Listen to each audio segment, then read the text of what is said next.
Do you know what day of the week you are most likely to die from a heart attack? Take a guess. I'll give you a second. It's Monday. Care to guess what time? It is between 8 and 9 a.m. Do you know what else happens Monday at 8? That is the same day and time people get ready to go into jobs they hate. Coincidence? I don't think so. Take a look at this chart. This is the lifespan of the average person. On average, we live about 80 years. If we're lucky, we start working at about 18, and we work, and retire at about 67. Now, what does this tell you? That for better or for worse, the majority of your life will be spent at work. Do not spend that time unhappy. Like my friend Jay.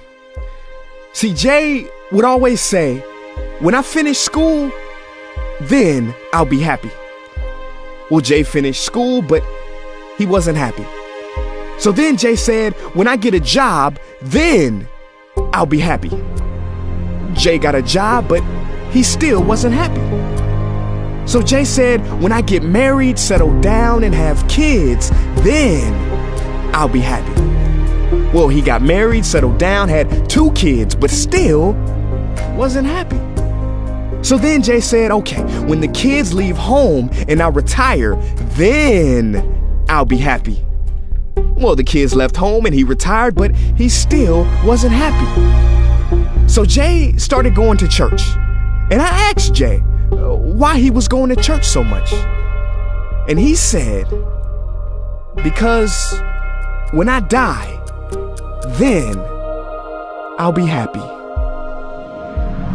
Jay's story, however sad, is not unique.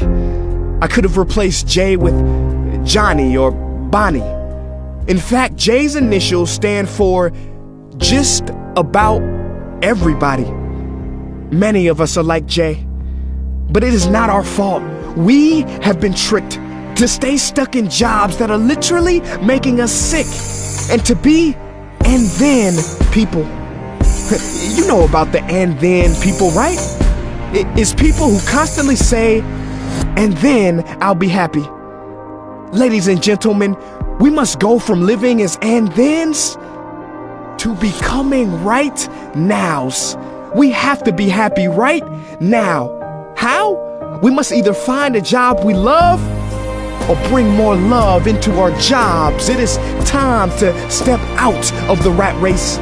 Cause the funny thing is, even if you win, make a load of money, hold up the trophy that everybody hails, you're still a furry rodent with a pointy nose and long tail. Wake up. Stop playing with your life.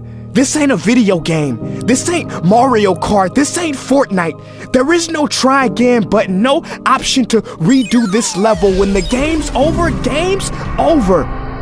But there is one cheat code to the human console, and that is to take control and to stop buying into the lies society has told, like how overworking is cool and being stressed out is a status symbol. Oh, and I almost forgot the biggest lie. Keep a work-life balance. Now, on the surface, you may not see how crazy that sounds, but think about it. Work-life balance? Shouldn't it be the other way around? Shouldn't life come before work? Because when your life is better, your work is better? But don't take my opinion. Harvard professor Shawn Achor recently discovered something fantastic, which he calls the happiness advantage. His studies prove that 75% of job success can be predicted by not how smart you are, not how talented you are, but how happy you are. His research is decisive. He says when you're happy, your intelligence rises, creativity rises, your productivity rises. And you know what else is funny? You also make more money. But here's the real kicker. You live longer too. I know, it sounds too good to be true, but yes, optimists actually live longer than pessimists, so you could stretch this graph a few extra years if this time here is filled with more joy and cheer. Let me be clear, do not take this message lightly. It is your duty to be happy, for your own sake. I don't care if you're here at the end, it is never too late to trade in your deadlyhood for a livelihood and refuse to suffer during the weekdays. Ironic they call it that, because you're literally in a weekdays where you're constantly waiting for the weekend. See, I believe so many people die of heart attacks because they are involved in work that their hearts are just not in. I believe people have low vital signs because they are involved in work that is not vital to them. My friends, happiness is a choice, but anyone who says it's easy has lied. It ain't easy, but you have to try. The first step is to look inside and remember the quote that the Buddha wrote 2,000 years ago, which I believe today for most people still applies. The problem is, you think you have time. Stop wasting your life.